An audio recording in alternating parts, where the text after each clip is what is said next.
The grant presentation is regarding Sandy Meadow. And we have literally just received that grant request. I have not even had a chance to read it. I don't know if anybody else has had a chance to read it. I don't like to discuss projects that I haven't had a chance to review. I'm not sure what other people's thoughts are on the subject matter. I'm interested in your thoughts. We just each take 5 minutes and read it. See if we get, I think our goal was to try and get everything tonight. We do have another meeting coming up, and we are going to be doing the conditions at that meeting along with the 5-year plan. So just so you know that we will be doing other things besides the 5-year plan at our next meeting. Karen? Yeah, if I might, the narrative is essentially the same as the one that was submitted in November. It just has a couple of paragraphs at the end talking about how we were going to rely on the DPW to do the work, and we're now looking to hire somebody from outside, given the DPW staffing issues and so on. Otherwise, it's generally the same, and the application also has a bit of a timeline added, which speaks to wanting to start immediately if the project gets approved, putting out a request for proposals right after town meeting and starting work either in the fall or into the early part of next year. Otherwise, it just talks a little bit about the funding needed, and most of the rest is pictures, one of which shows where the current ADA trail is and where we plan to extend it. So it's not very much different than the previous one. If you had maybe any preliminary questions from what you read previously, and if you had any more substantial ones, I'd be happy to come back. And I want to thank you also for your patience and forbearance on all of this. I've been, as some of you know, struggling with some illness and trying to get stuff done. So. Well, we're happy to see you. Amen. Yeah. I am going to make a motion that we, or a recommendation that we wait on this item until our next meeting. Does anybody wish to comment on that, or? I will second that. As Dan? Yes, I will second the motion. But I do have a question to the applicant. Go ahead. You have $66,000 in your request with no backup, and you have explained why you don't have a backup. So my question to you is, how sure are you that the $66,000 is real? To the best of my ability, I'm pretty sure. We looked at other projects. I talked to some people, and it was all informal. Nobody wanted to do anything in writing, and this is where we are. Do you think that you would have a written estimate to submit for the next meeting? No. Well, Yeah. That becomes problematic for us because we do require written estimates in order for us to fund a project. And I don't know whether we can do this. Barry? Ed, were you going to say something? Yeah, I had the same concern, Dan. I was wondering, I want to ask Karen, how do you propose on getting proposals? You can write an RFP for proposals? That's what we'd have to do if we get funded. So I guess my concern is the same thing Dan's concern may be, that you don't have enough money in the application to do the project. Is that your concern, Dan? Yes. So I just have a sort of a procedural, like chicken, it's chicken and egg. Are there other projects where you'd go out with an RFP before you knew you had the funding to find out what it might be? Sure. Sure. Okay, that's what I, I think that's what we're saying. yeah, Yeah, And Sorry. and if I might, that's problematical in this area of work and we see it, as we've tried to put out, requests for proposals through the Open Space Committee as well, getting a response from people, and particularly in this case, because we don't have funding. We're not sure when the project is going to start in particular. And, it's kind of like I'm in a catch-22. I can't get anybody to give me a written quote because I don't have funding, and looks like I might not get funding because I can't get the quote. So I'm not quite sure what to do here, because I think it is a good project, and Yeah. we'd like to Jackie. do it. Jackie's, Madam Chair, I just wanted to answer Joanna's question, Mhm. which is basically the town is obligated to have the funds before we sign a contract with a contractor. And usually we like to do that within 90 days of, there's rules. So generally speaking, yes, we need the funding before we go out to bid. Right, Tina? I mean, we don't want to mislead people. So I guess our question is, Jackie, though, what if the funding is not enough? then you have to come back or get another source. Like if they went, for instance, if they knew they had a certain amount of funding and they went out to bid, and The bid we came can in either higher. do it one of two ways: set a limit on the proposal. So we just did that with the Beach Plum Motel. We set a fixed fee, so not to exceed $75,000. You can do it that way, or you can send out the proposal, and then when you get the fee and there's a shortage, then we have internal conversations about where we get that Get the rest. gap money from. is there a resource in the town that could assist with getting a more a more comfortable estimate on doing something like this? Because I don't think any of us think this is a bad idea to extend the ADA trail. But I appreciate, I think we all appreciate the issues raised of how do we know this is enough?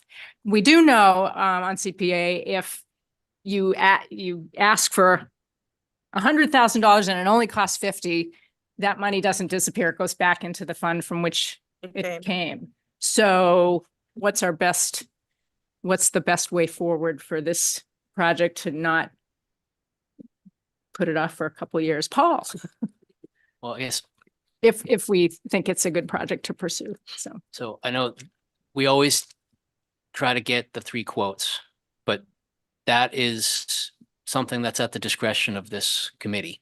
And so this is a kind of it is catch-22, as Karen said. So you can go on the recommendation of the number that Karen has, knowing that it may come in over, in which case, as Jackie said, the options are internally, we could try to work with the Open Space Committee to find out how to make up that shortfall, or the project may not be able to go forward and they have to come back another year, which would delay the project, but they could come back for supplemental For an funds. additional amount.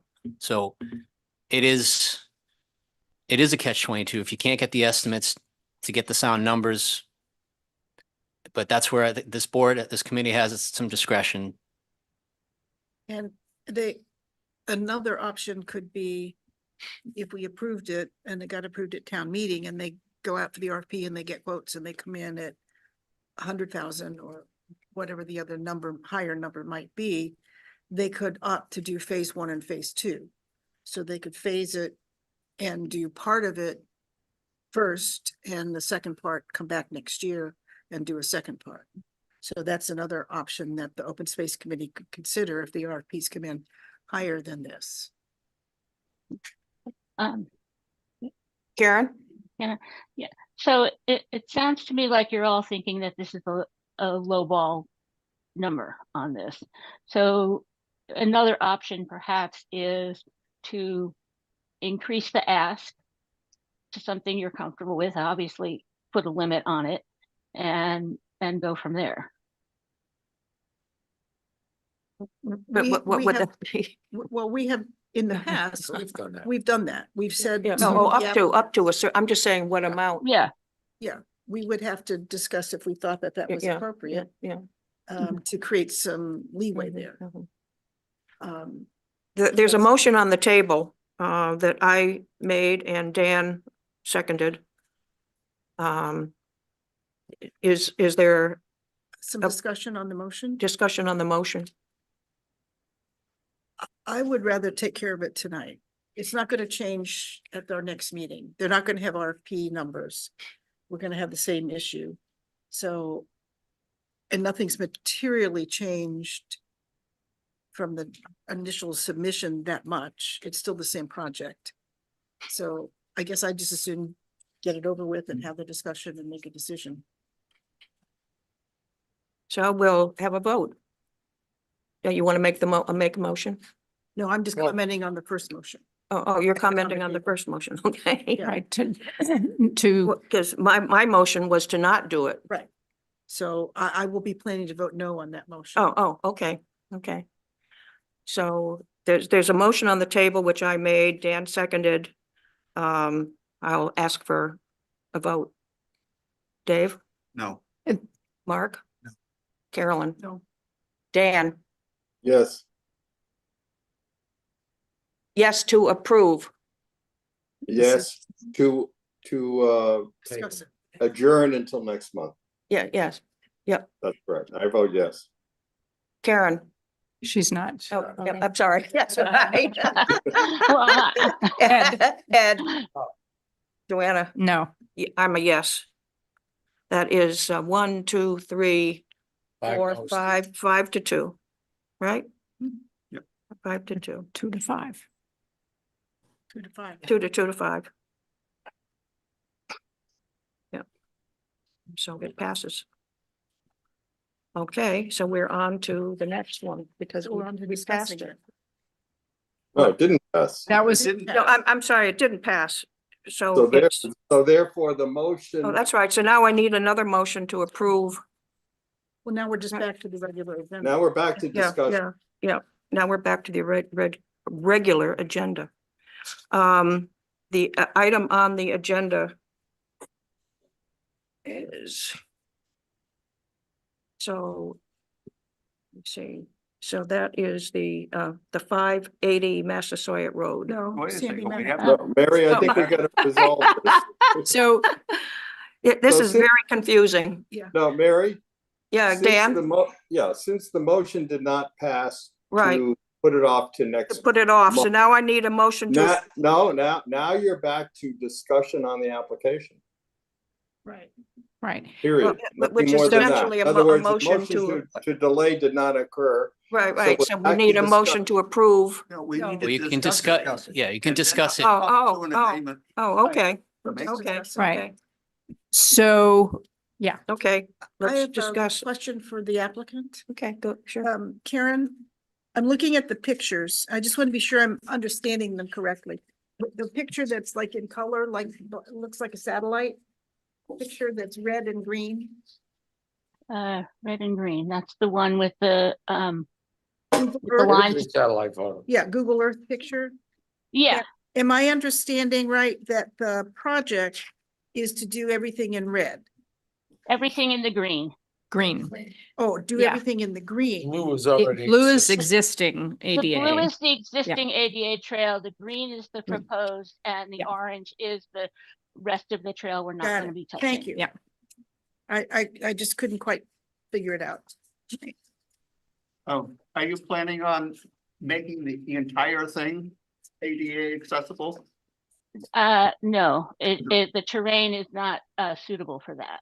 Because we're looking at where the existing ADA trail is and where we plan to extend it to is flat, and it lends itself well to widening it up and adding some hardener, whatever, for the trail. Right after that, where we're ending, it curves downward, gets kind of steep and narrow, and there's some some timber stairs here and there, and it's not really suitable. We'd have to widen it up, and it would have I think, too great an impact on the rare resources at the site. But this trail that we're proposing gives multiple vista locations across the trail. It does put everybody who's on the trail, whether you're walking or in a wheelchair or whatever, very close to rare species along the bowl side of the trail, and gives you as much of the experience as we can from that upper perspective. And I'll just point out that the 2 points in red, the red dots on there, the ADA at the beginning of the extension and the end of it are 2 points, and the right in the middle, the Vista View bench. That's where these signs from a previously funded project, these wayside, like at the seashore, and there's one at Wiley Park. Interpretive. Those are going to be installed when, I don't know, those are going to be created. They've already been designed, so those are near implementing. But anyway, that's just to point out that the ADA accessibility will reach all of those educational marks along the trail with some very nice views and educational things about the flora and fauna. So if I could, 2 of those signs will be going to the printer very soon. We're working out the last technical details on that. And the trailhead sign from that previous application is waiting to see what happens with this project. I did share almost final draft versions of the signs with Stacy to share out with you all by email. those are at the end of the packet. Those are what's going to be on the signs. I just have a suggestion that in an effort not to fall short, and they'd have to come back another year. If we increase the budget to $80,000, would that be acceptable? It's too much, it'll always go back. Right. So, Yeah, I think that makes sense in the budget anyway. I mean, they can't get any prices yet and Right. things are changing, so I think that makes sense. Karen, is that acceptable to you? That's great. That means we could possibly go ahead this year or at the beginning of next year, which would be really wonderful. Because this would be the only ADA accessible trail at the open space properties in Eastham. And it's very, very short now, and I think it would be really appreciated for everybody to have more access. I guess I make a motion that we increase the budget to $80,000 and go from there. Are you recommending that we recommend approval of the project and increase the requested funding to $80,000? Correct. I'll second that motion. Is there any discussion? All in favor? Aye. 1, Aye. 2, Carolyn, Yes. 3, Dan? Yeah, I'll go along with it. I'm sorry, I didn't hear you. Yes, 4. Ed? Yes. 5, 6, 7. 1, 2, 3, 4, 5, 6, 7. 7-0. Thank you very much, everybody. Yep. Take care. Glad to see you back. Thanks.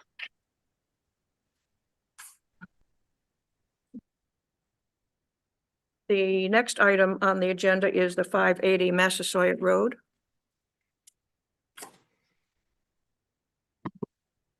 All right, thank you. 580 Massasoit Road is a historic structure. It's the oldest surviving example of a 19th century general store style building that we have in town. This is really part 2 of a 3-phase project. Phase 1 was the initial purchase of the property in 2022. That allowed us to make sure that we could retain control of the property, make sure it survived as a historic asset. It also made sure that we would be able to preserve 1, possibly 2 rental units, but also just as important to keep the current tenant in the first floor, which is the Friends of the COA thrift shop, which has a giant impact on the community.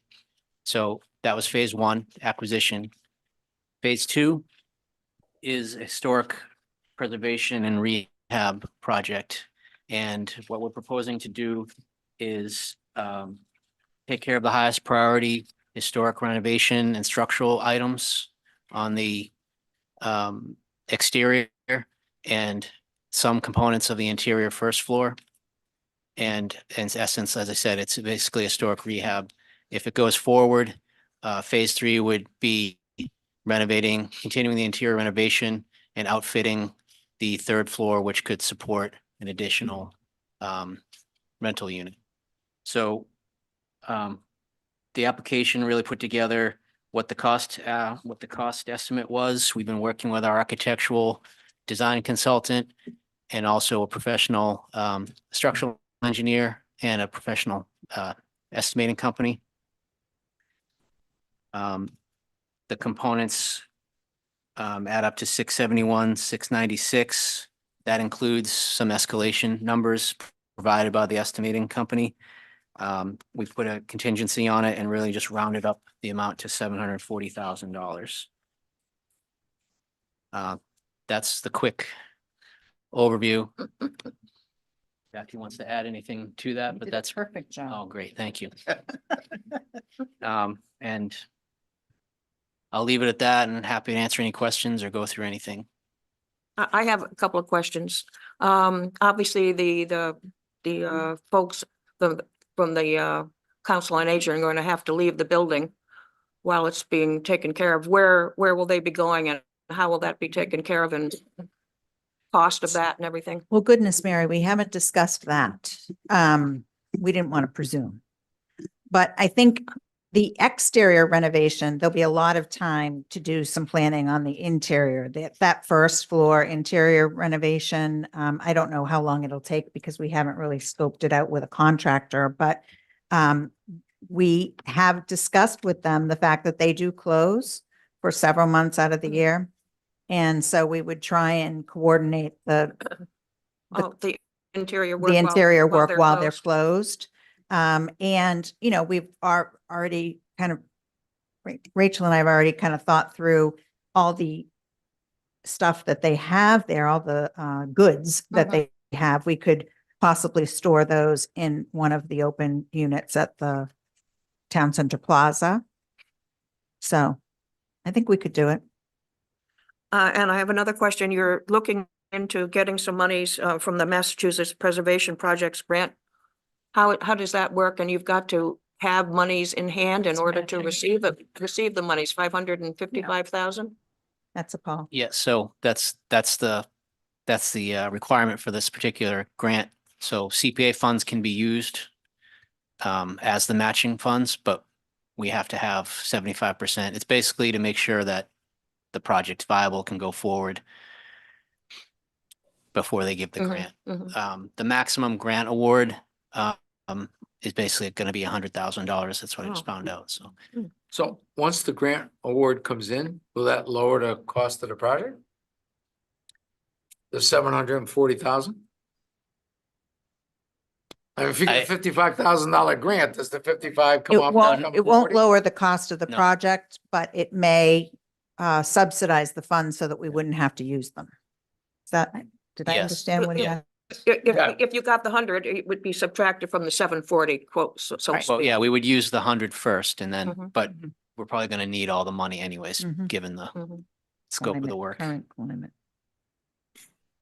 So are you still planning on using the second floor for housing and the third floor for housing? Is that the plan? We are absolutely 100% committed to using the second floor for housing. And this phase is important for that because we need the fire suppression, which is Yeah, it's almost $128,000 of this cost. Yeah. In order to be able to do that, because we have to fireproof between the two floors and that's a mixed use requirement. Mhm. Am I right? Right. So that's very important and we really shouldn't put a tenant in there until we have that. Mhm. The third floor, I mean, we're talking about, it is a two-bedroom septic system. So one of the things that we're talking about is perhaps making that third floor either another unit of housing, that would require a lot of renovation, or making it an affordable, like, office space or studio space for someone that we could also rent. It has Title V now. Yes. Okay. Grandfathered though, it's, you know, It's an old, probably Yeah. 1978 Title V. It's not bad. So I see you're using or recommending the, Kenny. Did you get 3 bids for this, or how did that go? No, we haven't. This is, the work done is to try to estimate what the cost would be. We would then have to go out, I believe, when we do the actual work, we would have to bid. right. So we've already paid for a structural assessment, Mhm. a code assessment, and Keenan and Kenny's design work to get the cost estimate. The town paid for that.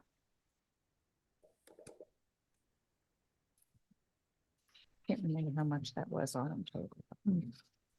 Are there questions from the committee? So you're at the point now where you have your estimates, but you haven't gotten any estimates from any builders or anything yet? No, no. Okay.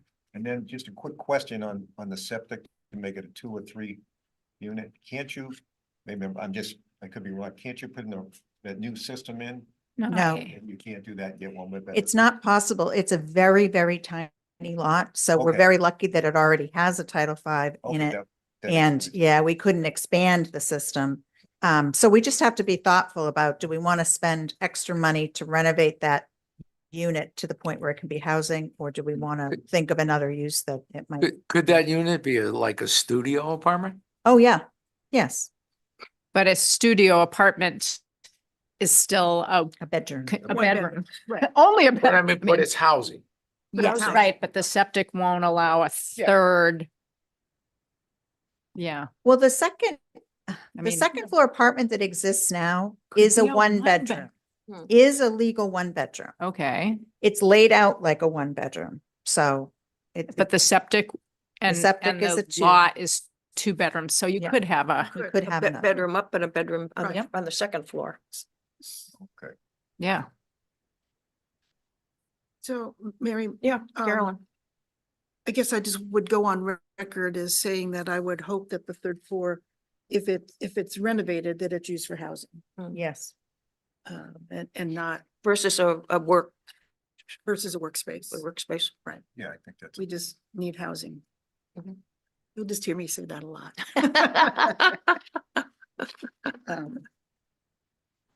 Any, Is the 740,000 a good number? Well, Paul and I don't want to really opine on that, since the building environment right now, it doesn't seem to coincide with any of the estimates we get for anything. However, we've been pleasantly surprised with a couple too, like the Rock Harbor Dredge that came in under budget. So it's possible that this is a perfect number. It's possible that we'll need more. It's possible that we'll need less. We could hope for that third alternative. Yeah. they, Well- they did put in 10% for a contingency of 67, but Well, and I, If you need more and you get the grant, you could always add the grant onto the 740. Right. So these numbers include an escalation factor from from professional estimators, and then there's another 10% on top of that. So- right. But still, we don't. Yeah. We don't Well, know, given yeah. the reality of, And I think, I know the Historic Society knows more than I do that people renovating an old house is often much more expensive than tearing it down and building a new one, which I think is very sad. But what I think is an added bonus of this project is the fact that it may meet another intense need of housing. So from the CPA standpoint, As a- we can, there are 2 categories that may help, especially phase 3, could be more the interior stuff, I think is good. That raises a question. If there is a phase 3 for the third floor, Mhm. would that be a housing?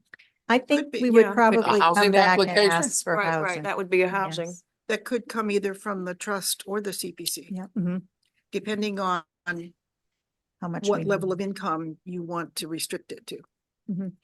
And I think we're clear on that we are preferring for both of these to be in the affordable housing range. We have a different idea for perhaps for across the street at Beach Plum. We'd like to keep those more workforce, but I think for this, it's definitely a possibility that we would come back and ask for housing funds for the third floor. Now, would some of this now with which we're doing, would some of this on the second floor be housing now? Or is? It's All housing, of it, it's housing so- right now. Yeah. No, I So- know, but I mean, we're coming in for money for historic. Oh, I mean, is any of this actually housing? Like- No, because the housing unit exists. We can't use it because of code violations.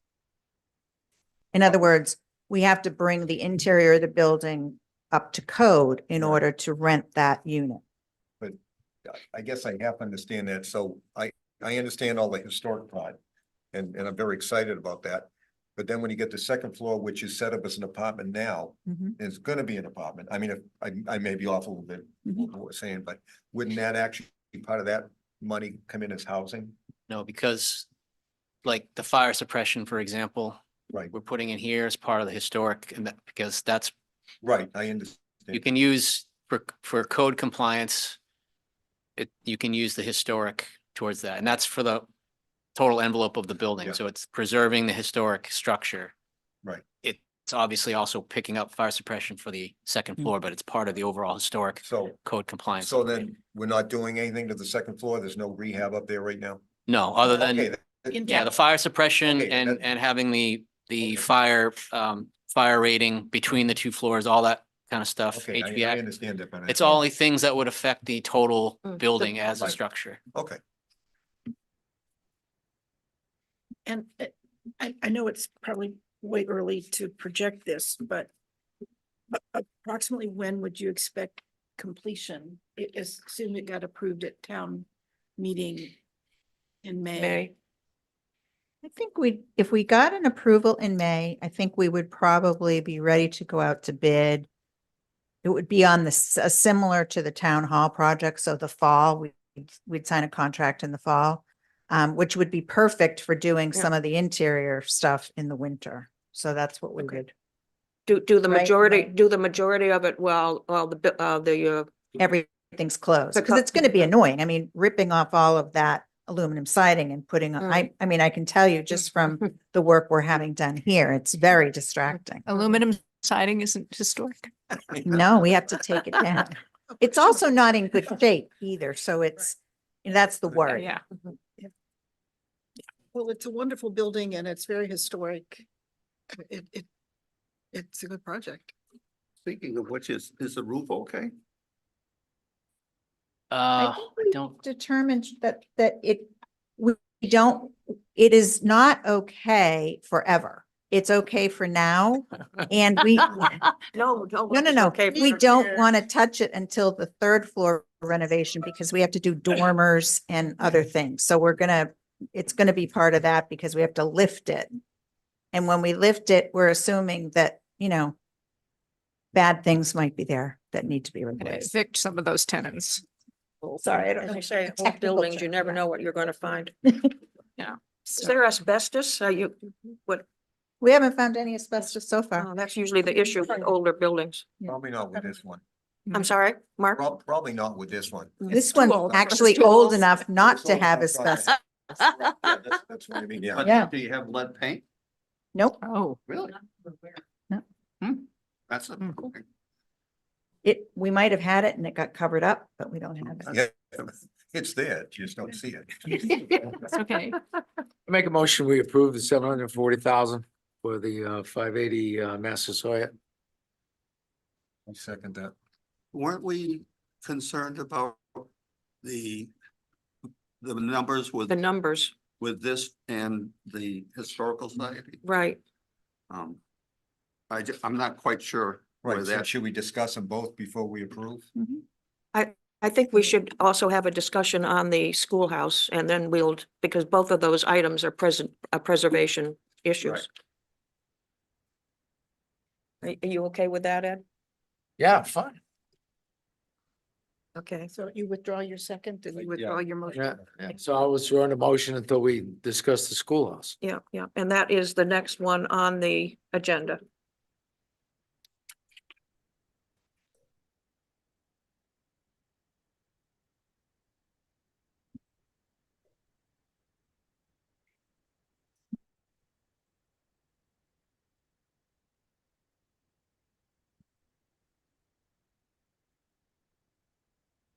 Pieces of paper.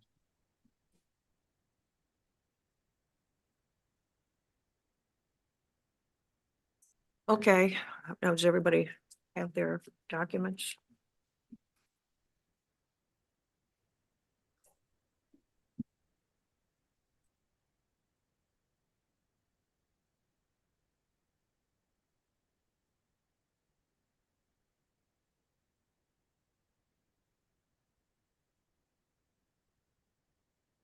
Oh, okay, I'll wait a minute.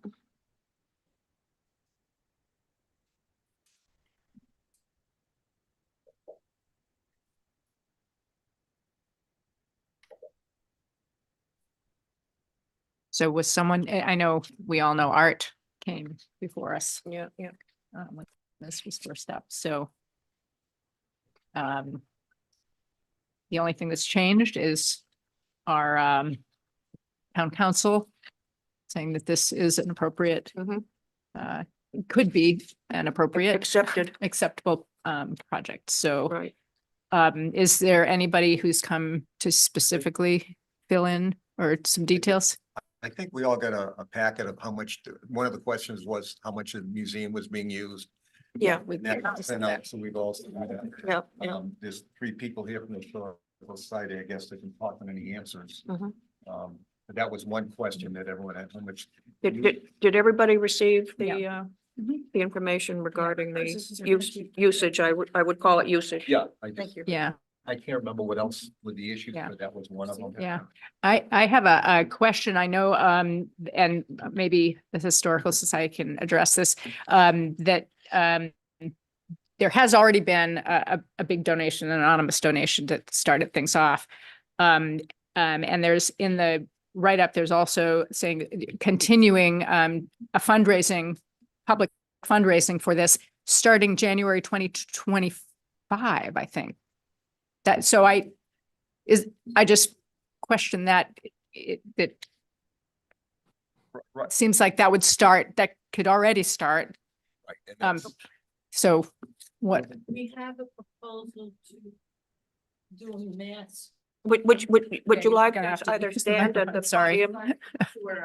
yeah. Only because, so we can hear you and also Because the that's Zoomers. one of, our concerns is the amount, If the you'd whole like to sit, amount. if you'd like to sit here, you can do that. yeah. If you'd prefer. And there's already been a nice donation. Is there projection for more donations to help with this? I would suggest just moving the microphone down close to your mouth. Yeah. And where do we send them? Where do we send them? The Historical Society.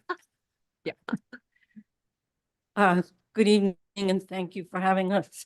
I apologize if I don't have all the answers you need because Art was handling this. Mhm. And so over the last couple of days, Joe Mistretta and Bill Hochter and I have tried to step in and pick up some of the pieces. We do have a plan in place to start a mass townwide plea for fundraising. That would be a letter that would go out to the community asking for donations to be sent back in for that specific purpose for the restoration of the third wing.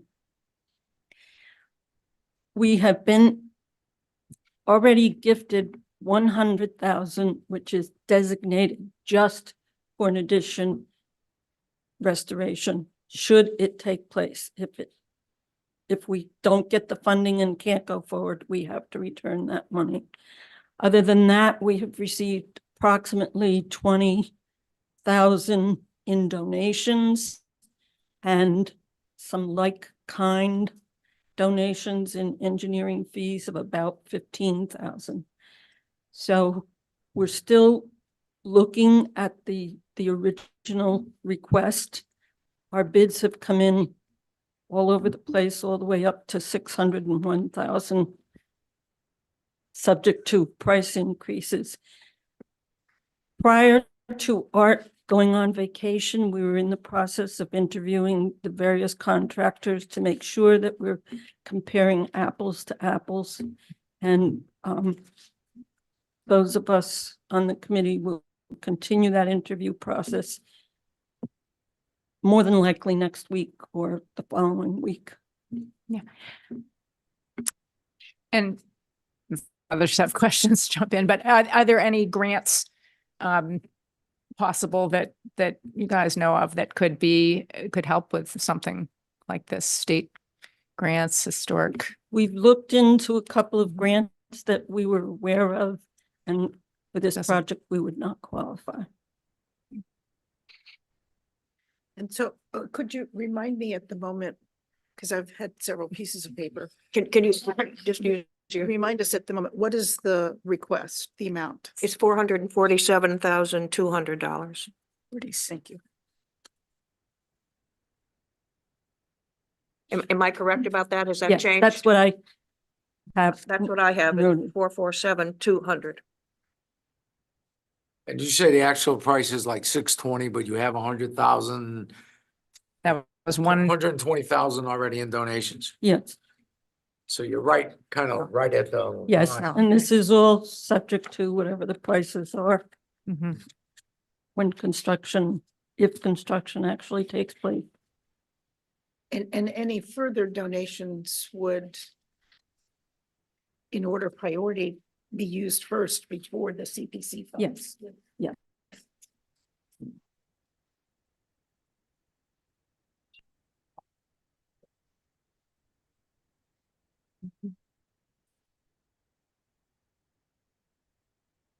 Are there any other questions? Yeah, Mary, Carolyn? I Oh, have a Dan? few- Yeah, I have a few comments. The historic allocations have gotten significantly higher than we've had in the past. We bought the general store. We're getting another application to renovate it. In my mind, we have to weigh the fact that, is this getting burdensome to the other categories that are funded by CPC, such as affordable housing? We have, I think we spent around 400,000 to buy the building on Massasoit. We now have another request for 700,000 more, so we're at $1 million there. This one comes in at another close to $500,000. $500,000. So my question to the rest of the board members, and I'm wrestling with it myself, Mhm. is this the right priority of the 4 categories that we have for CPC funding? And I'm reminded of the fact and shocked by the fact that at the last meeting, we had an application for 100,000 to an adjoining town for their affordable housing project, and their price per unit was almost $500,000. At one time, this town, when I was on the planning board and still am, had an application for tea time for 115 units, which we did approve. And the powers to be at the town at that time decided that, no, it should be 65 units. I don't know where the 65 number came from. And as a result, we lost the project. And in my mind, we lost a huge opportunity. And I don't know how we're ever going to make up for it, because the prices of construction have gone so high. I don't know where you're going to be able to build affordable housing. So my question is, given the fact that we're going to have, and without a doubt, I think we have to do Massasoit Road. Why? Because we already bought it. Given that fact that we're going to be $1 million right there in historic category, and we are going to add some affordable housing, which we should do for that project because it will give us affordable housing. My question is this the proper way to spend another $400,000? I'm wrestling with it in my mind, and I don't know how my fellow board members feel. I'd just like to, Dan, I'd just like to add that I've looked at everything that's come in for fiscal year 25, the requests, including the 447,200 for the Historical Society, and it comes to not quite 1.4 million, which is more than we anticipate receiving in fiscal year 25. Right. Well, Tina, how's that affect if we spent 1.4 million? How do we stand? We're in good shape. You still have money left over. You can definitely afford to do both projects if you want to. Mark and Go ahead, Joanna. okay, yeah, that's one thing we need to have applications and projects, and so in my mind, it's, are we saving? I mean, we do want to have enough for housing when it comes by, whether it's in Orleans. I mean, that's very helpful, the regional stuff too. If you look at, and when we met, the Open Space Committee met with Affordable Housing and Jackie, some staff a few years ago, I'd put together a summary of CPA funds over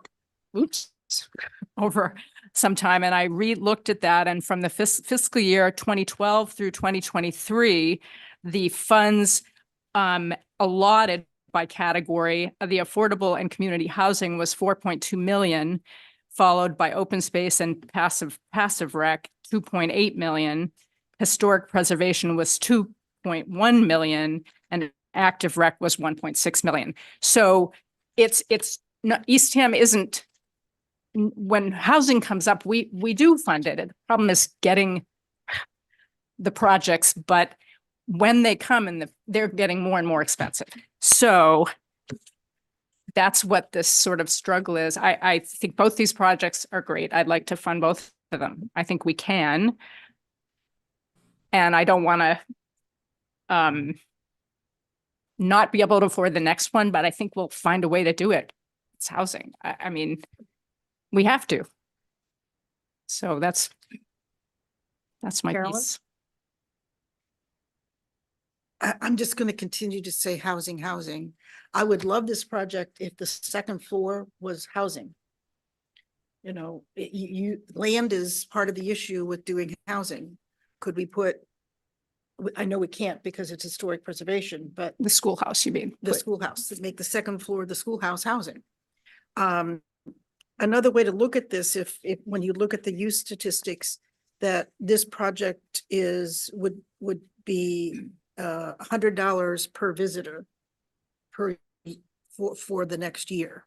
So we're kind of, we don't charge the visitors, I don't think. No, they can give donations. But the cost of the project versus the number of visitors is about $100 per visitor for 1 year. That's just for 1 year. So you'd amortize it over several years. Right.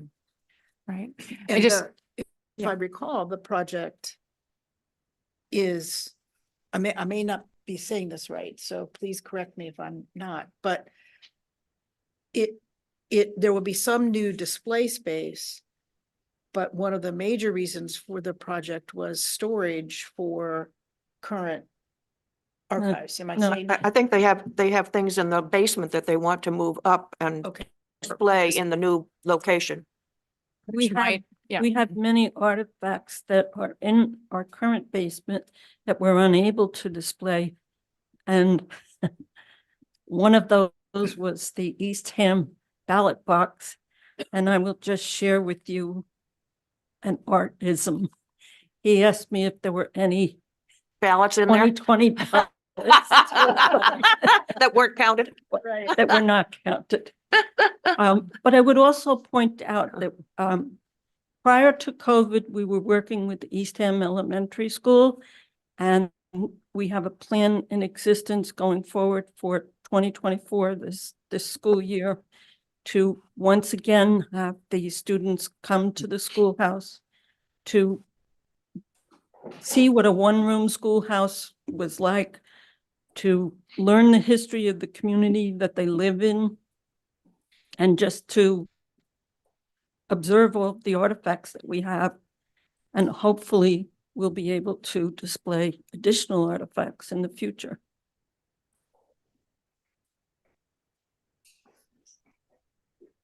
Yep, you have, there's somebody behind you, Mark.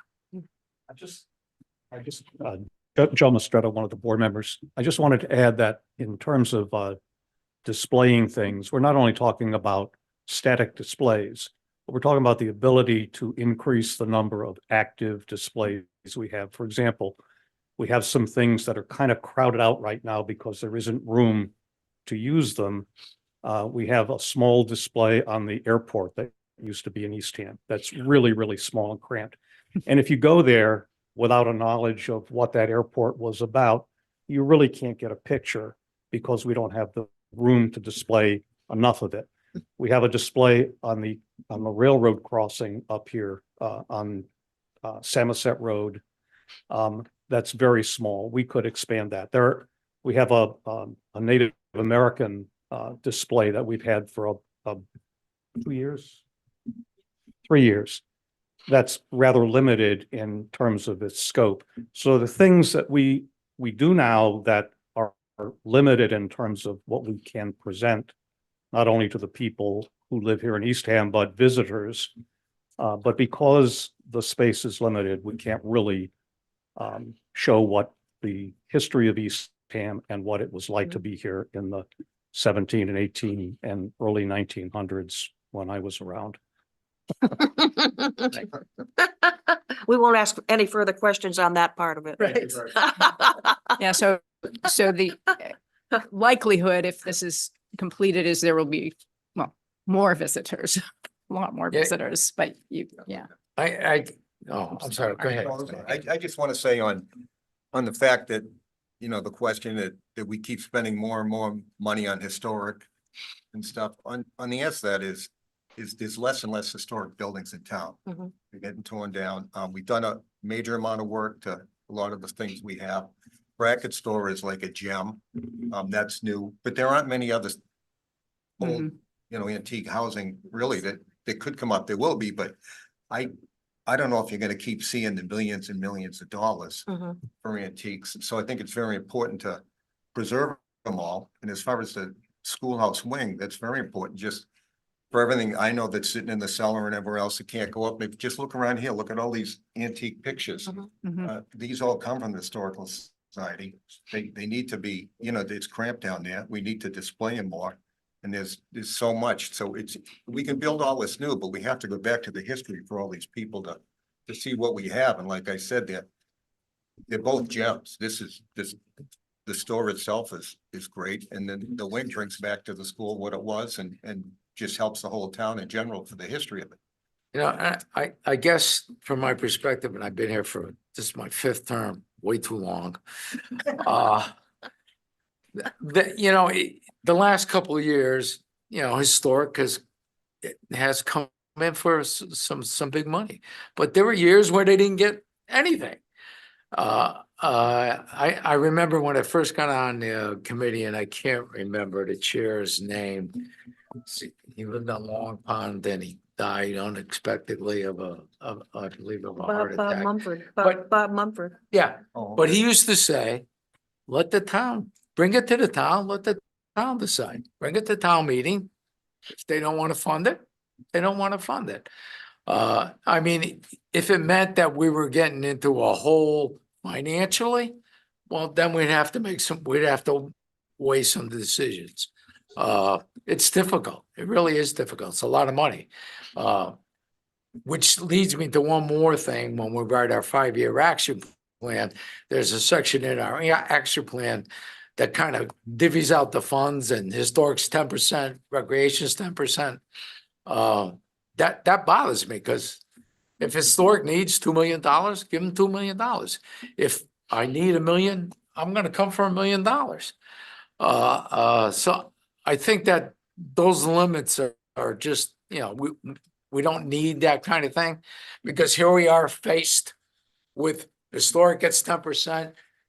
And in the last 2 years, it'll be 2 million. But that's So the- we base the yeah. projects on the needs. Right. And again, like, you know, Let the town decide whether they want to pass it or not. And that's the nice thing about having the unrestricted is it can go to anything that's a high need. The 55%, so. I mean, I remember the Dyer Prince property. Yeah. Please. Yeah. So. But I mean, we decided we wanted to buy it. We had to go out on a bond to buy it and we bought it. So I just want to comment on the dollars again, because as I mentioned earlier, based on the requests that have come in, and when I put this together, I did not have the 80,000 for the open space. So as I mentioned, it comes to about 1.4 million for the grant requests that we have received, including everything that we've talked about today. And we are scheduled to receive about 1.2 million in fiscal year 25. But at the moment, based on as of 12/31/23, we have 1.6, close to 1.5 million in unrestricted cash balance. And that does not include the second payment of the monies for the taxes for this fiscal year. So, and that's we get about $1 million in income from the tax at this time. So that would be another $500,000 added to the $1.5 million that I have at the present time. So that would be about 2 million. So if we approved the monies that we're talking about today, we have, as I said, about 2 million. Well, we have 2 million and we're a little bit over 1.4 and we were receiving 1.2. So that's about 200,000 more than what we'll expect to receive this coming fiscal year. So that would leave us with about 1.8 million left in unrestricted.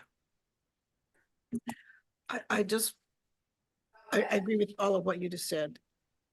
I would just point out that the next big ask for housing is going to be a huge ask because of Teton and Town Center.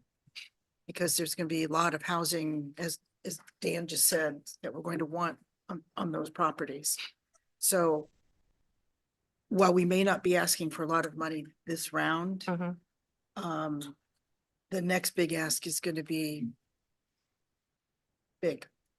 I mean, it just will. So I'm just keeping that in mind. Just a suggestion or a comment about the fundraising for this project, because I think the Schoolhouse Museum itself means a lot to the town, to the people in the town. There are a lot of visitors who come there. People come for, I've gone for presentations and so forth, that maybe with the help of somebody who is experienced at doing fundraising, there may be some strategies to try and target in the community and to raise more money. You know, I was thinking, for example, if you knew the first 100 kids that went to the school and you could track down their families, ask each of them for, $50, which wouldn't be much, but $50,000 if you ask enough people. So I would just encourage you to, I know when you're on a board and trying to figure out how to do fundraising, and you've done it several times, you've been asking the board for money and your immediate contacts, there may be some other strategies to look at that would bring in some additional money, which would reduce the funding from the CPC committee. Right. And Go ahead. yeah, so I just think there might be some opportunities there that I know you are interested in exploring. Yeah, no, I think you're right on that with the capital fundraising and everything. I think like you just said, the board's trying to figure that out now. Art was really big in that, but you would mention stuff at the library, they mentioned different things. I think if we talk to all those people and maybe talk to a professional fund to help out, that maybe we can raise enough to give some back. You might find in town, I mean, there's so many I've just experienced this. So there's so many retirees who, when you meet them, you don't really know what their professional experience was and what they can contribute, but you might find somebody who that's what they did in their Right. work life and be willing to donate their time to And provide some assistance. and suddenly they need to do a required minimum distribution from that IRA, and it's the Historical Society. Yeah. No, that's good. I think that's one of the things with the fundraising. And we're trying to get as much to bring it back down to give it back here. Right. But at the same time, it's important to keep these things going. Yes. And like I said, I think in the near future, you're gonna see, I could be wrong, but the historic start to go down for a few years and then it'll bounce up again. It's just a cycle. So I Yeah. can't see holding anything back because of the cycle. That's just Right. the way things go. Dan, did you have a question? No. Oh, I'm sorry. I thought you had said you had a I- question. I, earlier. I'm listening to all of this and I'm struggling. Joanna? I think, with the schoolhouse, you know, on the one hand, you'd say, well, gee, if we lower the CPA commitment officially and say only ask for 3, then you're going to have to raise 147,000.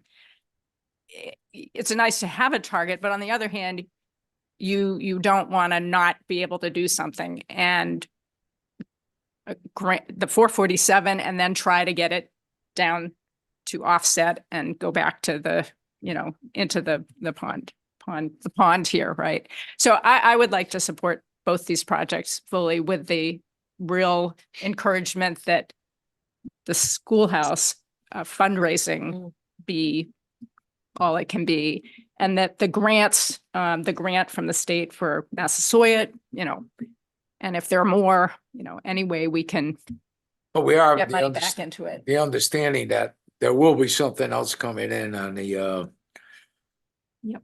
the Massasoit. Right. But we may be able to do that under housing. We're not sure. Whether you do that under housing Or or that do under another housing, it's all historic. housing. So Right. we have more for housing, Right. whatever. Yeah. No, Do housing it under is- recreation. We'll figure it out. So, Put a swing set in the backyard. yeah, we'll drive away all the people who want to live there. Yeah, pickleball, but beside the house, the museum. Oh, by the museum. Oh, Do, not? does anybody have any further questions or comments? It's a tough one. It just is. I think we all want to support it, but we also realize that the town needs housing. But we also need Yeah. history Yes. and you need both together. Right.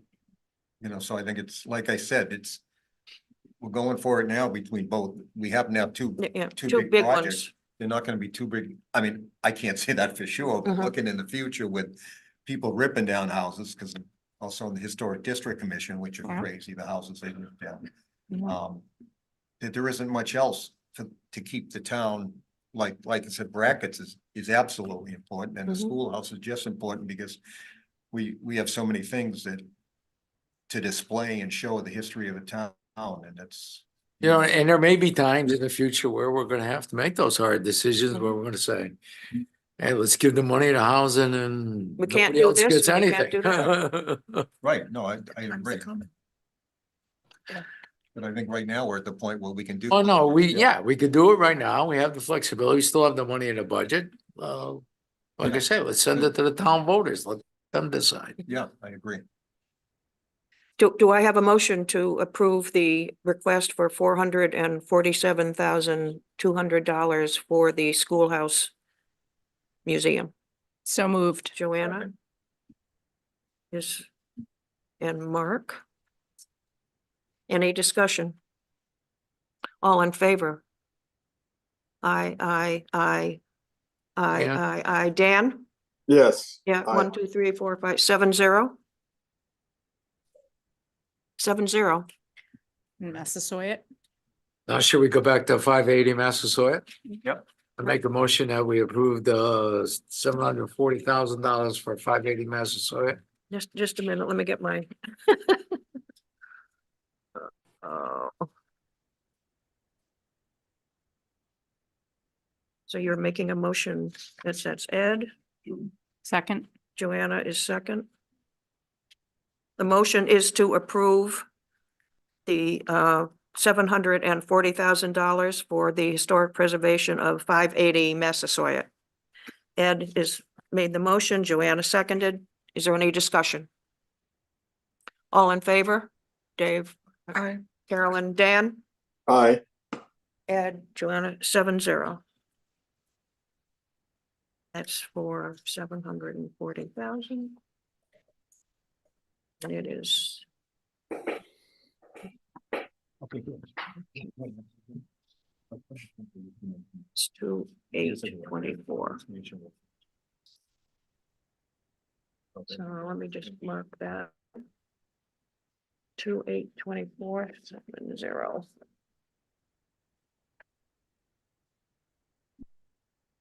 Two, 8/24, 7-0. 2/8/24, 7-0.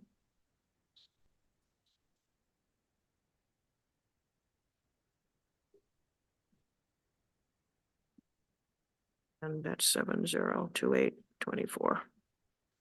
Very good. Thank you very much for coming. Thank you. Thank you. Thank you very much, folks. Appreciate it. And we'll do our darndest. What was that website? I'm up to date on my membership.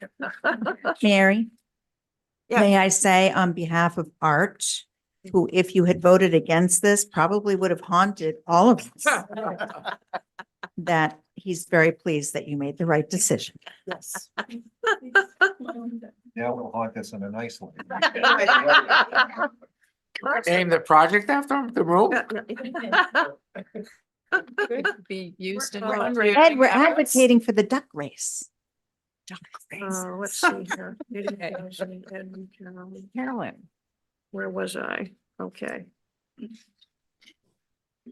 Back to my notes here. Get this in order. Gosh.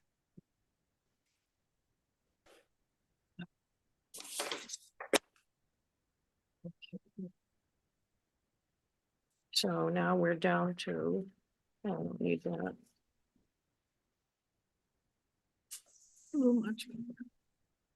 Now we're down to the Eastham Affordable Housing Trust. Right. So I'll I'm let you, gonna start and then I'm Talk. gonna turn it over to Paul and Stacy. So our request this year is going to be a little bit different than it has been in the past years. Knowing that we're going to be having large projects coming forward in subsequent years for Tea Time, for Town Center.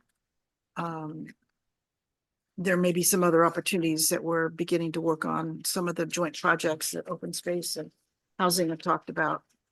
What we're going to request this year is not a specific grant that would be allocated and then paid to the trust, but rather that the committee consider the way in which it establishes the reserves for the unspent money after we fund all the projects that we have already approved for this year.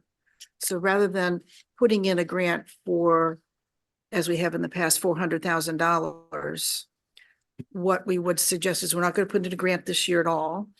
What we're going to do is when we get to the discussion on the reserves and how the reserves are set up, that we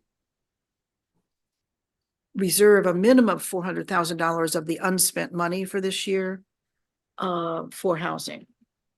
So it's a little bit different than we've done it in the past. Rather than the money immediately flowing to the trust, we just know the bigger projects are coming. We don't need the money today for current projects for the next year, and at least as best as we know.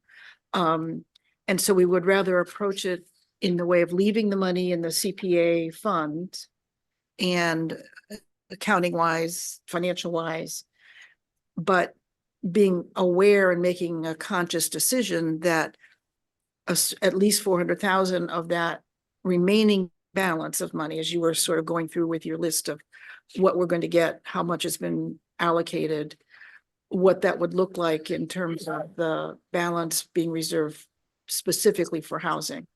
So Paul, I don't know if you have some numbers to run through to kind of, so first, Mhm. if there's any question on that in terms of a concept. I was thinking just, is that, can you do that? Yes. Okay, because Thank you. it's because it's not a project we're funding, it's moving something into the reserves, which I think is, But I don't I think mean- we're moving it into the reserves. well, yes, you'd be pulling out from unreserved. You'd be designating. You'd be That's designating not it. the same thing as moving it out, I don't think. but- Well, Moving and it's, those are layman terms for what Tina would do, which would be, it's all in the CPA fund. Some of it is designated for certain purposes, So- and some of it is undesignated, right? so that's what I'm just wondering how that works is for CPA, is that something that's you're allowed to do? Because I think if you are, great. But the other question is, you did say the Affordable Housing Trust doesn't have something it knows is in the pipeline, but in my mind, the whole point of the Affordable Housing Trust is they could move quickly Right. without having to wait for CPA and town meeting. So why is this better than the trust? I think part of that answer is because the trust currently has unspent funds that we think would be sufficient, particularly in talking with Rich and Jackie and Paul, that would be sufficient to carry us for the next year in terms of any likely projects. I mean, we're pretty aware, we have the money to fund the current programs that we're Okay, that's- undertaking. That's this. No, this is all CPA money. This has nothing to do with the actual. Oh, trust. okay. This is all CPA. Okay. On the sheet that just was handed out. Okay. Okay. Dan, you don't have this? Say, No, but I did speak to Paul about the concept. And basically for clarity, I think what we're talking about is if we all recognize the fact that at 10% minimum reserve for affordable housing is never going to be enough. So I think what this program that we've talked about and just sort of tossed around would be to increase that minimum from 10% to more like perhaps 40% as a goal, so that when a project comes down, it will be something that will have significant funds for. This is the concept. The concept is to build affordable units has gotten so expensive. If we don't do something like this, candidly, we're not going to have any affordable units in town. I mean, that's really the bottom line. You're not going to build affordable units if you don't take some, in my opinion, if you don't take some aggressive action in order to ensure that when something comes down the pike, you're able to fund it. I guess, But, oh, yeah. go ahead, Joanne. I'm just, but you are losing the flexibility potentially to, I mean, again, it's not based on, I mean, I think it is a reality that the tea time is, we know that's coming, and yet it's not there yet. And you're taking out of a flexible thing that does, you know, the unrestricted amount can be used if we need to buy 580 Massasoit. That's where most of it came from. It can be used in any of the categories. And if you increase that minimum, which I think housing probably should be increased, but it should be based on, I'm kind of going to talk in circles, but we don't want to lose too much of that flexibility for something that, because it's in this category, we don't have that project where we can't do it. Well, I think the reality, I may be wrong, because certainly Jackie and Paul are more on top of this, but the reality with Tea Time and Town Center Plaza is that we would be asking for funding for those projects at the soonest would be for 2026, the next funding cycle. There's nothing that would be ready to be done in this payment cycle or this calendar cycle. So we're not really losing flexibility relative to that. Right. So from the standpoint of CPA rules, I would be uncomfortable with changing something in perpetuity, saying, here are the changed, jumping to a certain percentage for housing, as opposed to, we know this is coming. Can we earmark, use another word, earmark, like you're asking for this time, this 400 to go earmark to housing this year, but not, and We're only asking for this year. well, yeah, I'm comfortable with that. I'm Just this, not a sort of change in the here's CPA is going to now just be. this year. Dan, I think you hit on a good point, and I talked to Carolyn before the meeting started to get some clarification.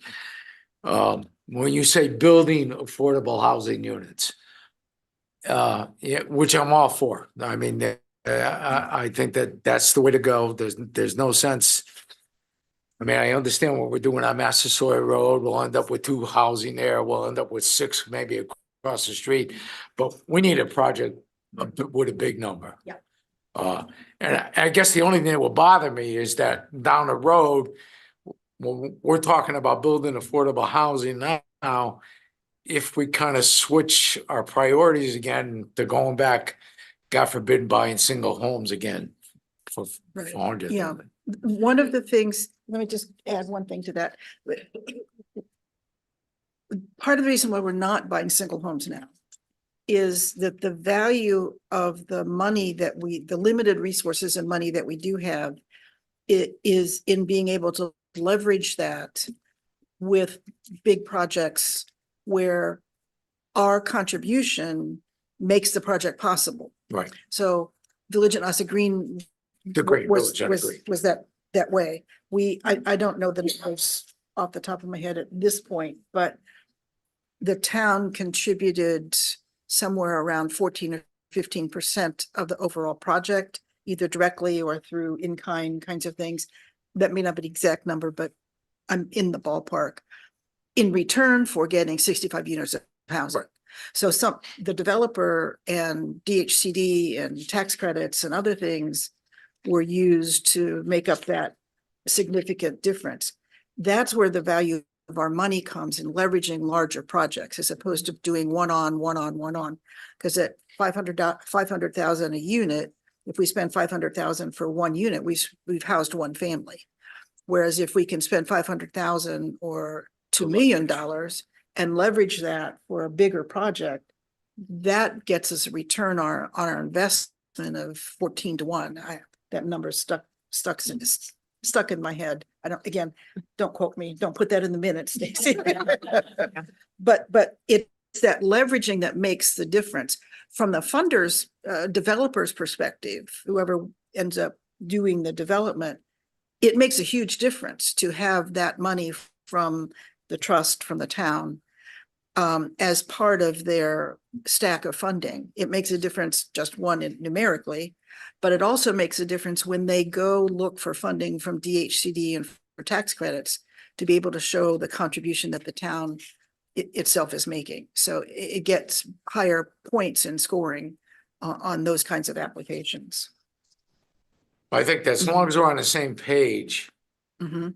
that this is great. Right. So what we passed around. Oh, I'm sorry, Jackie, did you have something else? No, I was gonna, no, go ahead. Okay. Sorry. Tina helped put this, and Stacy helped put this together. Stacy did it. Stacy did. So the amount available for fiscal year 25 projects, 2.8 change million. I disagree with that. I think it's higher than that. Okay, well, let's stick with the lower number. Okay. Higher is always better. When it comes to income. Right? Okay. Less the grant requests that we've approved, minus we did make some minor changes today. We don't have that. But without any No, request. that would include the 80,000. Yeah. That And I think it's- 1460 would include the 80,000 that we approved today on the Sandy Meadow. Yes, it would, although we went up just a little bit, so it doesn't include that little bit I figured 66 because I had. 66 and we approved 80. And So if I add 80 to what I have already calculated, that would give us 1434, 1435. yeah, so we're in the ballpark with the So number. that's a little bit Right. over. Then we are required by the state to do 10% per the 4 categories plus 5% admin. So we're required to do reserves, excuse me, let me restate how that, we are required to either spend or reserve 10% for each of the 4 categories plus the 5% for admin. Mhm. So in some of the categories, we didn't spend 10%, so we have to reserve some money. That's what the next line is. So the estimated undesignated cash balance at the end of doing both of those things, funding the current projects and funding or not funding, reserving the required reserves, we have about 813,000 left. If we estimated 40% of that for housing, then that would be 325. And we just, being nice, we rounded it up to 400. Yeah. So, How do you round, Carol? well, I think the point is just adding, Rounded everybody. in addition to the reserve that we're gonna vote on, I think next, the reserve amount of 125, the 10%, we're gonna add another 400. So that housing in the reserve will be getting 525,179. And you're sure you can do this? Yeah. Okay. Well, I know you can do it, but is it? Well, you're asking So- 2 different questions. So every yeah. year, Right. Yeah, the town is required to either spend or reserve a minimum of 10% I know that. for each one. So so that's what that 563 Right. covers that. Okay. Because we always put 10% in because, and it's important to do, I'm just going a little over Yeah. the mark because it's important to do that because if one of these projects gets voted down at town meeting and then we haven't allocated 10% and then we're in trouble. So we always allocate the 10% to cover ourselves. Right. Okay. Okay, so we've already Okay. built that into this. What the CPA 5-year plan guidelines say is that you have the undesignated, so after you've funded everything you want to fund and you've Right. put your reserves, the rest is undesignated. And the CPA 5-year plan guidelines talk about putting 40% of undesignated into the CPA housing reserve. So this is basically what we're trying to do. Okay. And And it's- it's, I would just say it's a minimum of 40%. Minimum. yes. You could change that number upwards if you Yeah. wanted to. well, and as has been pointed out to me when the 5-year plan, which we're working on now, it's a guideline, but we can Right. do what we want. Well, it's only I a guess- guideline anyways. Right. So, Well, once we reserve it and do that through town meeting. Yeah. Because the reserve For the year. amounts, Right, then it becomes. then it Then it becomes, becomes- that's the way it can't is. be the used one for anything time thing. else. So I think that's a good idea. I mean, because we do have stuff coming and if suddenly Tea Time was bought out by Orleans, I'm just making something up, but we could still support it if it happened to move to Orleans. I mean, the housing needs to support people who work and want to live nearby here are immense. So. Right.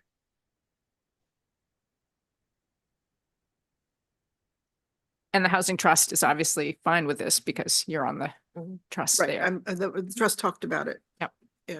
And So- agreed with, So I guess would that mean that the housing trust would still come in with an application every year? Because if we get the we're just doing this 40%. this year.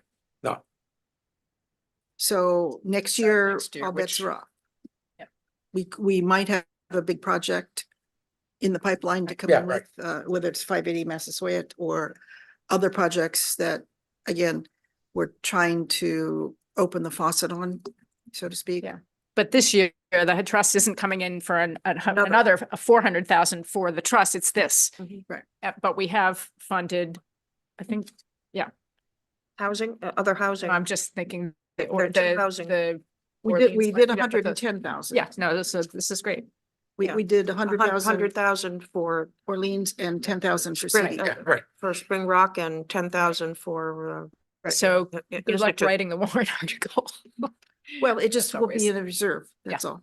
yeah. The warrant article doesn't go into the 10% So- requirements. So, You're gonna, you would need a warrant article. Yes. To put that 400 into reserves. Right, I'm just saying the warrant article doesn't go into all the 10%. right, right. But funding of the projects is one thing, but people, I still think they should be separate because just they're also different. They But are. This would be separate, even if we lumped the others together. Well, in a vote. there's a separate article for each project. Yeah, yeah. And then there's a separate article for I the guess reserves. It's up to the moderator to have some votes Right, on sometimes them they in a lump. Yeah, bring them together. yeah, But the okay. reserves, in fact, I can remember some years where we have forgotten at the meeting Ah. to approve the request for the reserves Okay. because that has to be in the warrant, and we've had to come back and have a special meeting Okay. just to do that. So again, I'm phrasing this as a minimum of 400,000. Anyone on the committee could suggest a higher number if they wanted to. Can you tell us exactly how much money is in the Affordable Housing Trust right now that is in undesignated cash, so to speak?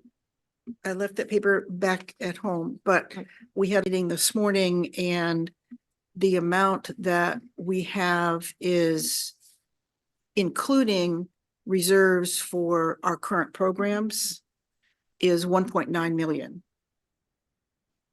And then you have to take out of that the reserves for what we're contractually obligated for the programs that we have underway. Mhm. Which would be, I'm doing this from memory. So, I can't do that, but it's $300,000 or $400,000. Yeah. Paul, do you have that? yeah, so we have 772, 513 CPA unreserved or uncommitted. 772 that's Okay. not been. Right. Been designated for anything in particular. Of that, that's part of the 1.9 is what you're saying?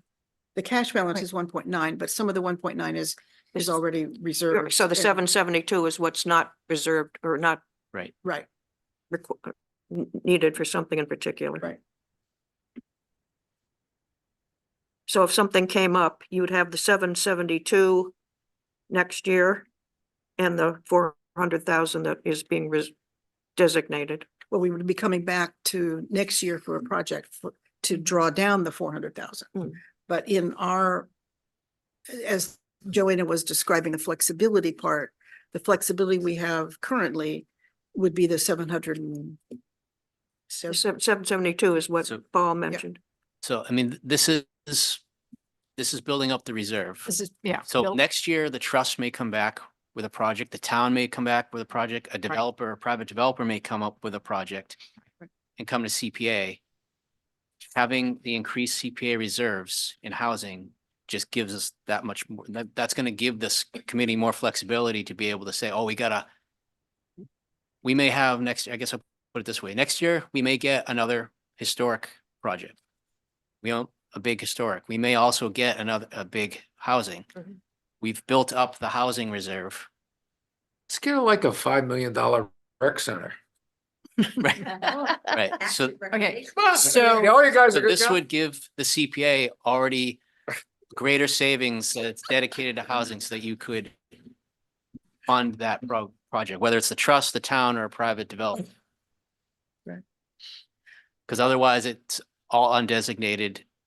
So you're basically, I guess I'll put it this way, forcing yourself to put money in the housing piggy bank, Mhm. knowing Right. that we've all agreed that that's a need. So that way Something you won't, like- it's, something and I like- guess the other way I'll put it is it takes some of the discussion off the table. I think makes it easier for you next year because you already got a good amount in. You may very well need to put more in, right. but you've already set yourself up to have like a good reserve for housing. So I'm going to make a motion that the CPC committee approve the recommendation of designating $400,000 in CPC funds reserved for community housing. Since you're the applicant, should I make the motion instead of you? Can the applicant Doesn't make the matter. Doesn't motion? matter. It's okay? Yeah. Okay, You could second it. I'll though. second. Is there any discussion? I just make one point, and again, it's, I didn't know this. I mean, this makes sense, but any of the categories could do that in the future for the pickleball courts or whatever. I mean, it's theoretically, I didn't know that was an option, but. Well, Ed may want to do it for his rec center. Oh, rec center, yeah, it's. I think the community center, maybe, with all this housing and all these new people moving in, maybe we need something for the community center. Right. Oh, Ed. No, it's kind of a balance between full flexibility, but we know housing is the elephant. I mean. I mean, we've always been pretty reasonable around this table, but people need money if we have it. Yeah. Okay, so we have a motion and a second. I have the motion that was made by Carolyn, seconded by Joanna. All in favor? Aye. Carolyn? Aye. Yes. 3, 4, Okay. 5, 6, 7, 0. Okay, On 2, Dan, 8. did you have something you wanted to say? No, you voted for the Just motion. voted? No, I voted for the motion, but I will say, there's an added benefit here that I'll just mention. Because it's now in control of CPC, it does have to go to town meeting for vote. The Right. funds that went to the housing trust directly, they're free to spend it the way they see fit. Correct. With the new allocation, we get to give it to town meeting for the residents of Eastham to vote whether they think it's correctly spent. So I think there's an added benefit there for the residents of Eastham. That's all I had to say. Thank you, Dan. Okay. So I'm going to be looking at the agenda. And the next item on the agenda is to review the data sent from Jen regarding the survey responses. Did everybody get a chance to look them over? I'm sorry. Oh, I'm sorry, but you're talking to me.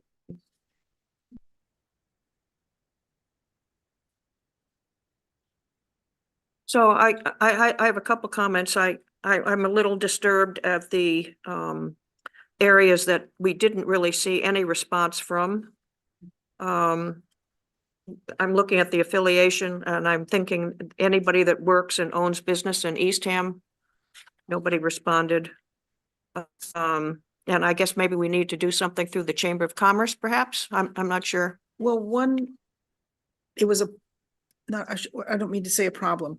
The way the survey was set up, you could only pick one answer. So if you lived and owned a business in Eastham, you put that you were a resident. You couldn't pick both. So you could be a resident and go to school. You could be a resident, be a town employee. So the fact that there were no responses from people who work or own a business in Eastham, Doesn't mean it no work. I don't mean it, I don't take it to mean that there weren't people who worked, were town employees or own businesses. Yeah. I'd suggested on the survey that they set it up so you could pick multiple choices, but they chose to do it this way. I don't have an argument with that, but Mary, I wouldn't interpret it the way you were suggesting. Because I also see, as you said, that town employees is only one person, one town employee that marked him or herself as a town employee. And I was just looking at it. Essentially, it was interesting. 95 people filled it out that were under the affiliation part, and only 75 on all the others. So where are the other 20 people? They just chose not to provide demographic. They just didn't, they just didn't complete They didn't want to disclose demographic information. its age. There's everything else was only 75 people. That's not uncommon in a survey. People sometimes just don't want to share their demographics. It just seems to me own 95 and then 75 for everything else, but it doesn't look strange to me. I think we need to do probably a better job with the younger age level. And I know we've talked about doing something through the Nauset Regional, the elementary school maybe. With the sending something through the students there. Well, this is actually pretty representative of our town demographically. You know, the most recent number, I think, is 38% of our population is 65 or over, Yeah, it's And pretty so- high. which is pretty high. So while the survey has higher than 38%, it kind of mirrors the population a little bit. But you're right, Mary, we certainly could do more outreach to the younger Yeah, families. yeah. And maybe they'll come to the Saturday. workshop on Saturday. No, there'll be 100 parents at the elementary school, though, dropping their kids off for basketball, but they won't be at the library. Can we bring the survey to them at the elementary? Is the You know, survey done? Unfortunately, I'm gonna be at a wedding and out of state, but I mean, it was a thought that. I mean, if this, I mean, I could do they'll be, those 100 parents will be there for the next 5 Saturdays in a row. So if we make the survey available, we certainly could pass it out at the elementary school. What time? At- Wow, we start at 9 and we end up like at 2 in the afternoon, but we just give it to our staff will Yeah. pass it out. Why don't we do that? That's a Stacy? great idea. Yeah, I Distribute it. can make copies of the PDF Survey. that has Yeah, if the you, QR code on it, and I can also make hard copies. yeah, of if you the- give us copies to Chris and our staff, we'll distribute it to and we could distribute it to all the parents in the after-school program.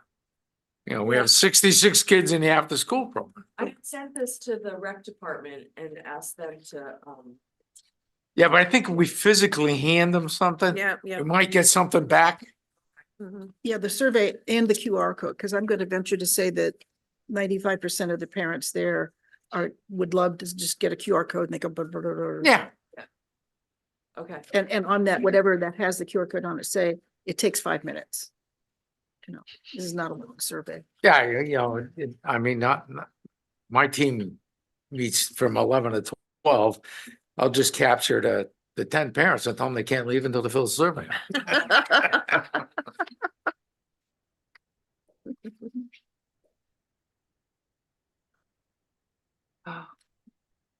Um. Any other thoughts, comments? How to improve response? Well, it will go up Saturday Yeah. because we'll have people hopefully coming Saturday that will also do it. Do we know if the COA distributed it? I asked them to. Maybe the same thing, if whatever we print off in terms of copies, just give Dorothy a stack and put them on the front table. What about through Ace Hardware? A lot of people in and out of there. Maybe Darren would be willing to put a table out out front. I'll ask him if you want. Okay. Yeah, if he doesn't tell him, I won't start his kid in basketball game. next year. My grandson works there, so I can just have him put it out. I mean, he doesn't do a lot, they consciously, I think, don't Yeah. have a lot of clutter, but it can't hurt to ask. And I thought the other, somebody came up with the idea that maybe we could do something with the Village Green. Have something at the Village Green, the housing project to Yeah. get that. I think Rachel did that. We did that. Yeah. Oh, she's left. Oh, She sent it to the property manager and asked. oh, him oh, to good. send it to the Oh, residents. that's very good. If you could set something up at the dump, that's where it gets, no, I mean, that's where Or the it swap gets its shop. signatures. Swap Yeah, the shop. swap What about shop. the swap shop? Because that's where someone was getting signatures the other day from a thing, and they said, yeah, it's prime time, talk to the volunteers. Yeah. That's- Mhm. Really, you're gonna get a big amount of people in. Yeah. Yeah. Whatever handout we do, take a stack of them and leave them at the swap Yeah, shop. they're pretty good people. Sure.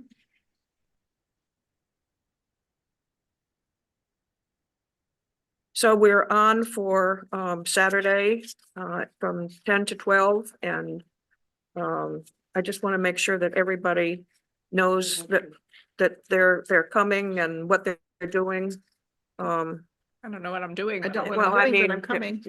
getting involved with the I We'll do won't be whatever you around. tell us. I won't be around either. I'm Yeah. looking for the oh, there I'm it is I'm here. covering. I'm freezing right Should now. go I'm heading see- to Florida see how- Saturday how you play morning. that. Shame on you. I'm going to sell my house. Are you? I'm gonna Down stay up there? here and freeze. Yeah. Oh, yeah, you said you're getting rid of it, huh? I put it on the market, sold in a day. In Florida. Marathon Florida in the. Oh, Keys. nice. Oh, So can I go with you? It's such a pretty place. Mm. Never been. I've had it 18 years. I'm buying a Class B motorhome, so then I can just drive. So does everybody have the schedule for Saturday? And I think we've been asked to be there at 9:30. To set No. things up. And help out and get things organized. 9:30, 9:45. Yeah. Yeah, because I see a lot of puzzled looks like myself. I don't know that I have the schedule, Mary. Oh, Stacy, yeah. could you email it to us? I think we talked about it at the last meeting, but Yeah, so Ed, are you still, I'm gonna be at a wedding. in you're Connecticut. gonna be away, because I had a question mark about so you're gonna be away? Yep, Oops. So you and Dave were on for Station 3, so that there's But I'm nobody. gonna be there this. Oh, you're going to be? Yeah. Oh, And Dave can handle. okay, okay. So Providing Ed, no, coffee. Dave, yes. Okay, and then I have, Carolyn, I had you for Station 4. You're listed here for Station 4. okay. And let me see, They'll do good at that. Mark, you are here for Station Yeah. 5, I won't be here though. and you won't be here.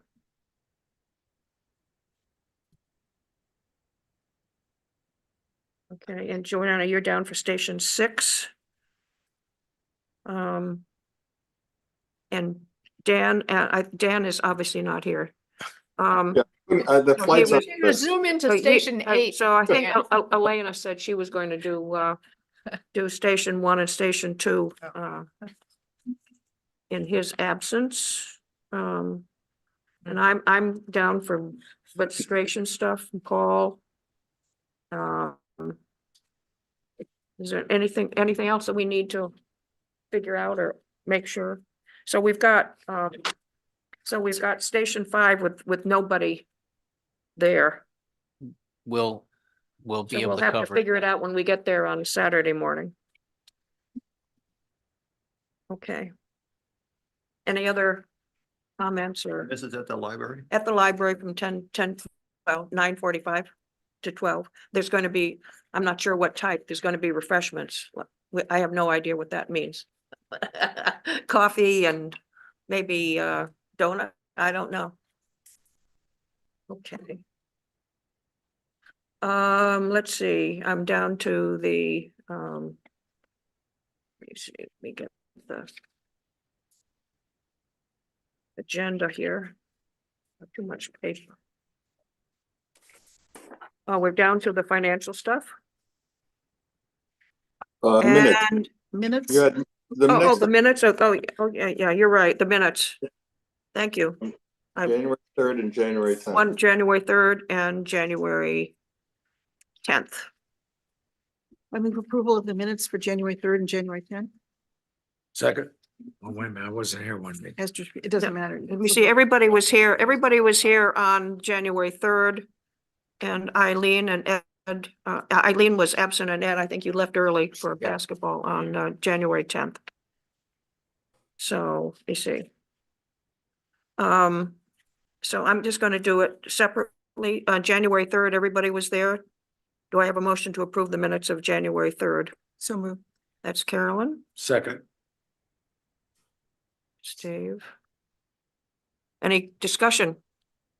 All in favor? Aye. 7-0. And do I have a motion to approve the minutes of January 10th? So moved. Carolyn, is there any discussion? Oh, second, rather. Second. I have a comment. I've got Eileen Morgan listed as present and I've got her as listed as absent. I think she was absent. She was She absent. was Yeah. absent. She was absent, so she's got to be I'll take that removed I'll take that out. from being the present So I'll move approval as amended. as amended. So that's Carolyn as amended and Joanna as amended. Any discussion? All in favor? Aye. Aye, 7-0. Right, Okay. Now we're down to the financial stuff. And thank you, Tina. So we have the financial information as of 12/31/23. And I don't see any large changes other than we did receive some additional tax monies of about 8,000 and in the investment income keeps coming up. So that's I think we're earning 5% or something like that. So that was increased by about 11,000. And then we did pay out some monies, under the historic disbursement section for the town. I'm assuming that's for town hall, work that's being done. That was about 12,000. Any other questions or comments on the financial balance? And nothing really has changed on the, project list. So if there's no other questions, I'm going to go to the reserves that, again, Tina did for us.